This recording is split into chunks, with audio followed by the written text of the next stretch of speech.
Hello friends, basic education channel में आप सभी का स्वागत है। मैं हूं न्यू। अगर आप एडीओ एग्ज़ाम की तैयारी कर रहे हैं तो मेरे चैनल को सब्सक्राइब कर लीजिए, क्योंकि मेरे चैनल के प्लेलिस्ट में आपको एडीओ एग्ज़ाम से संबंधित सारे एमसीक्यू क्वेश्चन मिल जाएगा, जिसे सॉल्व करके आप अपनी तैयारी का आकलन कर सकते हैं। तो चलिए बिना देर किए आज की क्लास स्टार्ट करते हैं।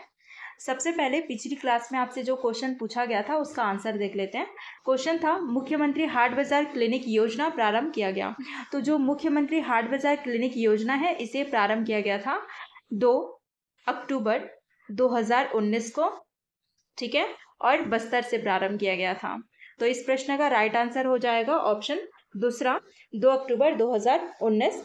याद रखिएगा, जो मुख्यमंत्री हाट बाजार क्लिनिक योजना है इसको प्रारंभ करने का जो उद्देश्य था, जो जनजातीय क्षेत्र हैं उनमें चिकित्सा सुविधा उपलब्ध कराना, ठीक है, और इसके तहत जो है जनजातीय क्षेत्रों में लोगों को मुफ्त में चिकित्सा सुविधा उपलब्ध कराया जा रहा है। याद रखिएगा, जब से यह जो योजना है स्टार्ट हुआ है तब से जो है जनजातीय क्षेत्रों में मातृ व शिशु मृत्यु दर लगातार कम हो रहा है, ठीक है, और महिला और बच्चों के पोषण स्तर में भी लगातार सुधार देखा जा रहा है। आज का पहला प्रश्न है, मिशन अमृत सरोवर के अंतर्गत वित्तीय वर्ष 2022-23 एवं वित्तीय वर्ष 2023-24 में महात्मा गांधी नरेगा से कुल कितने अमृत सरोवर का निर्माण कराया गया? पहला ऑप्शन है 3254 अमृत सरोवर, दूसरा ऑप्शन है 2254 अमृत सरोवर, तीसरा ऑप्शन है 4354 अमृत सरोवर, चौथा ऑप्शन है इनमें से कोई नहीं। तो जो मिशन अमृत सरोवर है इसके अंतर्गत वित्तीय वर्ष 2022-23 और वित्तीय वर्ष 2023-24 में महात्मा गांधी नरेगा यानी कि मनरेगा से कुल 2254 जो अमृत सरोवर है उसका निर्माण कराया गया था। यानी इस प्रश्न का राइट आंसर हो जाएगा ऑप्शन दूसरा। अगला प्रश्न है, जलदूत ऐप का शुभारंभ किया गया। पहला ऑप्शन है 29 सितंबर 2023 को, दूसरा ऑप्शन है 15 अगस्त 2022 को, तीसरा ऑप्शन है 29 सितंबर 2022 को, चौथा ऑप्शन है 15 अगस्त 2023 को। तो जो जलदूत ऐप है इसे प्रारंभ किया गया था 29 सितंबर 2022 को, ठीक है। तो इस प्रश्न का राइट आंसर हो जाएगा ऑप्शन तीसरा, 29 सितंबर 2022। याद रखिएगा, जो जलदूत ऐप है, ठीक है, इसमें किया क्या जाता है कि इसके माध्यम से जो है प्रत्येक ग्राम में जो है 2 से 3 जो खुले कुएं हैं उनका जल स्तर नाप करके अक्षांश और देशांतर जो जानकारी है उसको जो जलदूत ऐप है उसमें अपलोड किया जाता है, ठीक है। अगला प्रश्न है, जलदूत ऐप किस मंत्रालय के द्वारा संचालित है? पहला ऑप्शन है पेय एवं स्वच्छता मंत्रालय, दूसरा ऑप्शन है ग्रामीण विकास मंत्रालय भारत सरकार, तीसरा ऑप्शन है राज्य सरकार ग्रामीण विकास मंत्रालय, चौथा ऑप्शन है इनमें से कोई नहीं। तो जो जलदूत ऐप है इसे प्रारंभ किया गया था, ठीक है, ये इसे संचालित किया जाता है भारत सरकार ग्रामीण विकास मंत्रालय के द्वारा, यानी ऑप्शन दूसरा इसका राइट आंसर है। अगला प्रश्न है, राष्ट्रीय सामाजिक सहायता कार्यक्रम प्रारंभ किया गया। पहला ऑप्शन है 15 अगस्त 1992 को, दूसरा ऑप्शन है 15 अगस्त 1993 को, तीसरा ऑप्शन है 15 अगस्त 1994 को, चौथा ऑप्शन है 15 अगस्त 1995 को। तो राष्ट्रीय सामाजिक सहायता कार्यक्रम है इसे प्रारंभ किया गया था 15 अगस्त 1995 को, ठीक है। कब प्रारंभ किया गया था? 15 अगस्त 1995 को राष्ट्रीय सामाजिक सहायता कार्यक्रम प्रारंभ किया गया था, और इस कार्यक्रम के माध्यम से वे व्यक्ति जो है निराश्रित हैं उन्हें वित्तीय सहायता प्रदान किया जाता है, ठीक है। यानी इस प्रश्न का राइट आंसर होगा ऑप्शन चौथा। अगला प्रश्न है, प्रधानमंत्री ग्राम सड़क योजना के लिए अपील अधिकारी इनमें से कौन होता है? पहला ऑप्शन है मुख्य कार्यपालन अधिकारी, दूसरा ऑप्शन है जिलाधीश, तीसरा ऑप्शन है अधीक्षण अभियंता, चौथा ऑप्शन है कार्यपालन अभियंता।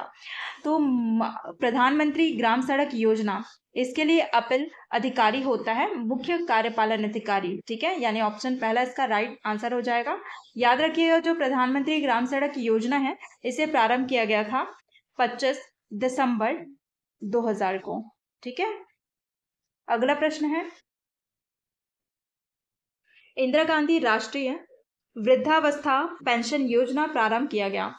पहला ऑप्शन है 1 फरवरी 2009 को, दूसरा ऑप्शन है 1 अक्टूबर 1995 को, तीसरा ऑप्शन है 2 अक्टूबर 1995 को, चौथा ऑप्शन है इनमें से कोई नहीं।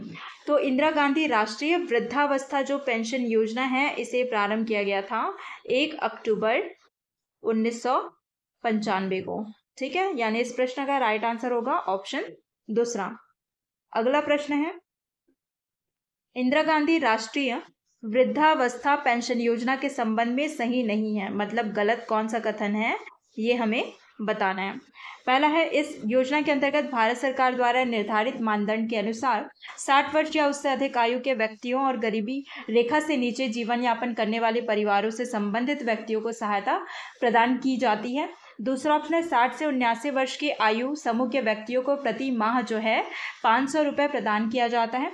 तीसरा ऑप्शन है, 80 वर्ष या उससे अधिक आयु के व्यक्तियों को प्रति माह 600 रुपये प्रदान किया जाता है।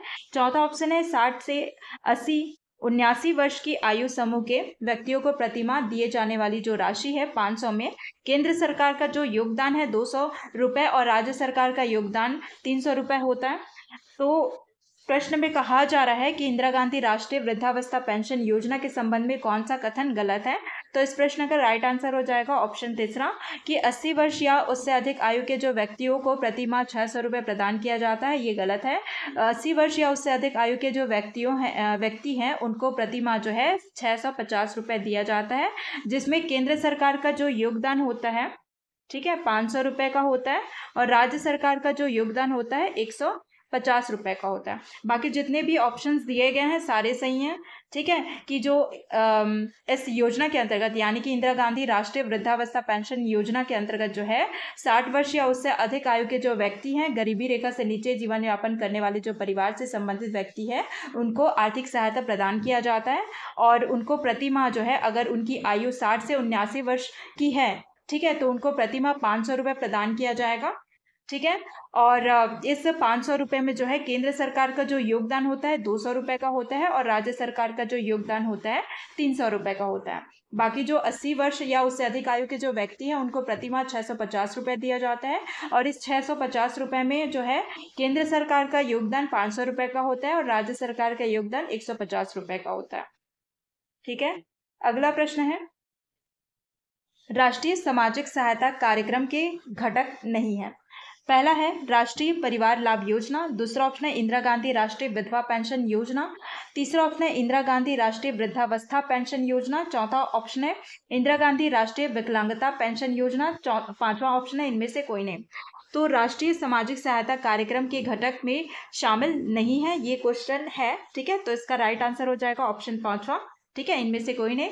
जितने भी ऑप्शंस दिए गए हैं वो सारे जो है राष्ट्रीय सामाजिक सहायता कार्यक्रम के घटक है, यानी राष्ट्रीय परिवार लाभ योजना, इंदिरा गांधी राष्ट्रीय विधवा पेंशन योजना, वृद्धावस्था पेंशन योजना और विकलांगता पेंशन योजना, ये सभी जो योजनाएं हैं वो राष्ट्रीय सामाजिक सहायता कार्यक्रम के घटक हैं। अगला प्रश्न है, दाई दीदी क्लिनिक संबंधित है। पहला केवल महिलाओं से, दूसरा ऑप्शन है केवल पुरुषों से, तीसरा ऑप्शन है उपरोक्त दोनों, चौथा ऑप्शन है इनमें से कोई नहीं।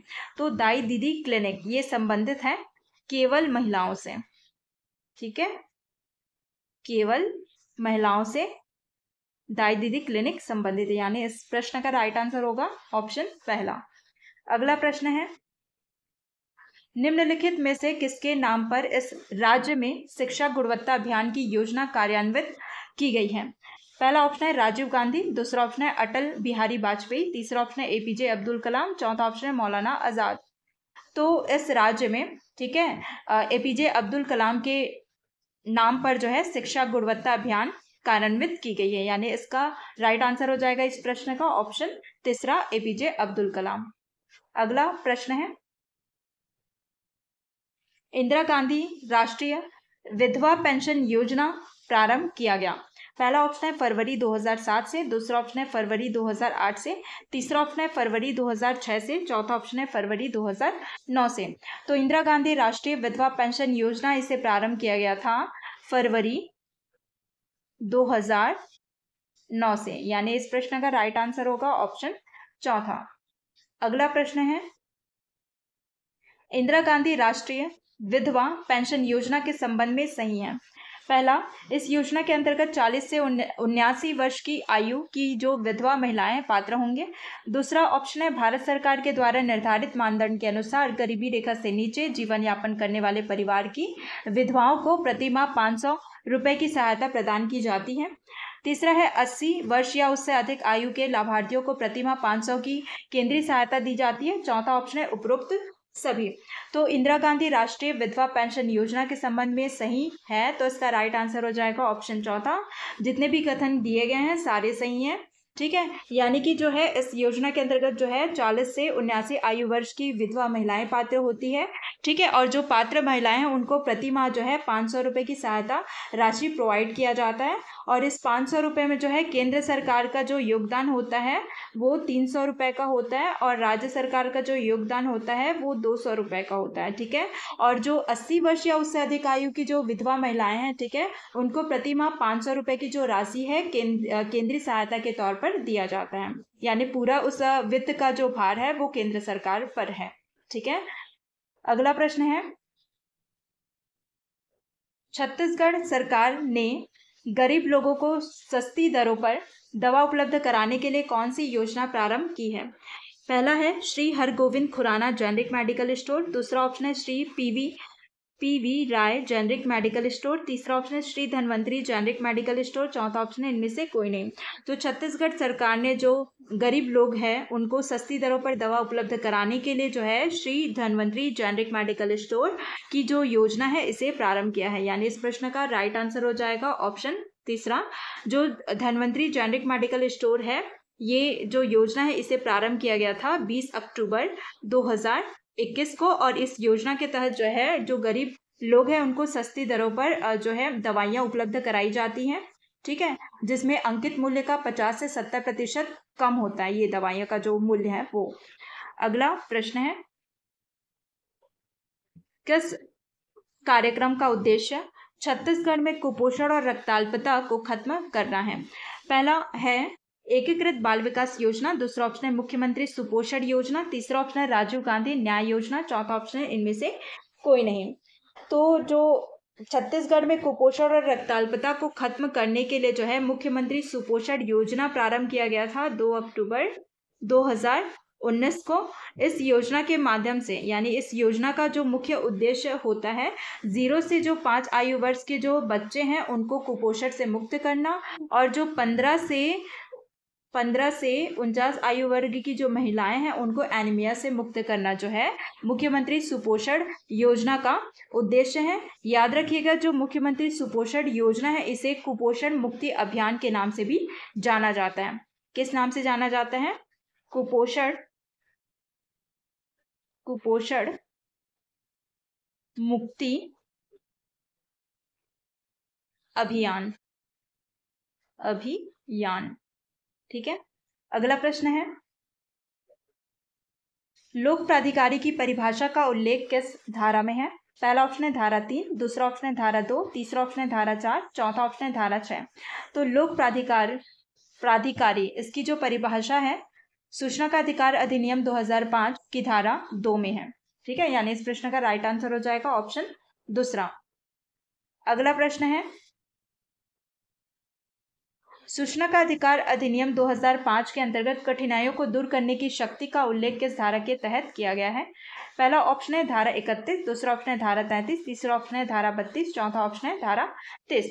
तो सूचना का अधिकार अधिनियम 2005 के अंतर्गत जो कठिनाई है, ठीक है, उसको दूर करने की जो शक्ति है इसका उल्लेख किया गया है धारा 30 में, ठीक है। यानी इस प्रश्न का राइट आंसर हो जाएगा ऑप्शन चौथा। और इसमें जो केंद्र सरकार है उसको आरटीआई अधिनियम को लागू करने में आने वाली जो कठिनाई है उसको दूर करेगा। यानी कि केंद्र सरकार जो है आरटीआई अधिनियम को लागू करने में जो भी कठिनाई आती है उसको दूर करेगा। अगला प्रश्न है, सूचना का अधिकार अधिनियम के तहत नागरिकों को अधिकार प्राप्त नहीं है। पहला ऑप्शन है सरकारी कार्य के पदार्थों का निरीक्षण करना, दूसरा ऑप्शन है सरकारी दस्तावेज का निरीक्षण करना, तीसरा ऑप्शन है सरकारी निर्णय का प्रति प्राप्त करना, चौथा ऑप्शन है इनमें से कोई नहीं। तो सूचना अधिकार अधिनियम के तहत नागरिकों को अधिकार प्राप्त नहीं है, तो इसका राइट आंसर हो जाएगा ऑप्शन चौथा, इनमें से कोई नहीं। जो सूचना का अधिकार अधिनियम है इसके तहत नागरिकों को जो है सरकारी कार्य के पदार्थों का निरीक्षण करने का अधिकार होता है, सरकारी दस्तावेज का निरीक्षण करने का अधिकार होता है, और सरकारी निर्णय का प्रति प्राप्त करने का भी अधिकार होता है, ठीक है। अगला प्रश्न है, अन्नपूर्णा योजना के संबंध में सही नहीं है, मतलब गलत कौन सा कथन है ये बताना है। पहला है इसका प्रारंभ 2001 में किया गया। दूसरा है इस योजना के अंतर्गत ऐसे वरिष्ठ नागरिकों को जो इंदिरा गांधी राष्ट्रीय वृद्धावस्था पेंशन योजना के अंतर्गत पात्र है किंतु वह वृद्धावस्था पेंशन प्राप्त नहीं कर रहे हैं, उन्हें प्रतिमाह 10 किलोग्राम खाद्यान्न निःशुल्क दिया जाता है। तीसरा ऑप्शन है उपरोक्त दोनों सही है। चौथा ऑप्शन इनमें से कोई नहीं। तो अन्नपूर्णा योजना के संबंध में गलत कथन बताना है, तो इसका राइट आंसर हो जाएगा ऑप्शन चौथा, इनमें से कोई नहीं। यानी अन्नपूर्णा योजना, ठीक है, इसे प्रारंभ किया गया था 2001 में, ये सही है। इस योजना के अंतर्गत ऐसे वरिष्ठ नागरिक जो कि इंदिरा गांधी राष्ट्रीय वृद्धावस्था पेंशन योजना के लिए पात्र हैं लेकिन वो इस योजना का, ठीक है, लाभ नहीं उठा रहे हैं, उन्हें प्रति माह जो है 10 किलोग्राम का खाद्यान्न निःशुल्क प्रोवाइड किया जाता है। तो ये भी सही है, ठीक है। इसीलिए इस योजना मतलब इस प्रश्न का राइट आंसर होगा ऑप्शन चौथा, इनमें से कोई नहीं। दोनों कथन जो सही है इसलिए।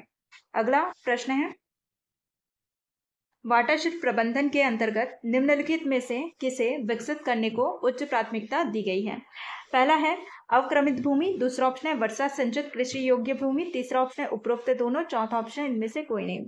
तो वाटरशेड प्रबंधन के अंतर्गत जो है अवक्रमित भूमि और वर्षा सिंचित कृषि योग्य भूमि दोनों को ही जो है विकसित करने को उच्च प्राथमिकता दी गई है, यानी इस प्रश्न का राइट आंसर हो जाएगा ऑप्शन तीसरा। अगला प्रश्न है,